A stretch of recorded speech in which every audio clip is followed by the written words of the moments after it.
ॿिए पासे आगाह कयां कि पनियाकिल भरिसां नौजवान पुरअसरार नमूने फौती वियो आहे। इनायत ॻोठ जो रहवासी मोहम्मद सालेह कलोड़ो जो लाश पीर सुल्तान भरिसां हथायो आहे।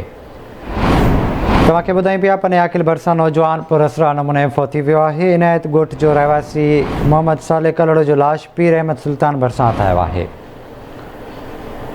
पनियाकिल मां खे आगाह कयूं पिया नौजवान पुरअसरार नमूने फौती वियो आहे। फौती जो लाश पीर सुल्तान भरिसां हथायो आहे।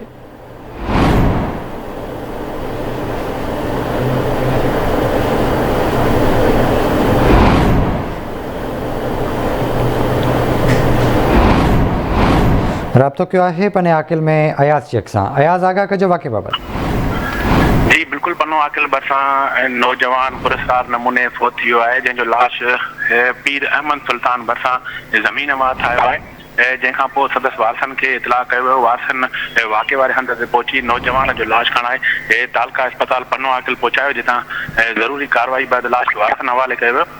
इन सिलसिले में फौती नौजवान जे वारसनि ॿुधायो त असांजी कंहिंसां बि दुश्मनी न आहे। नौजवान पंहिंजी ज़मीन ते वियल हुयो त जिते संदसि लाश मिलियो आहे।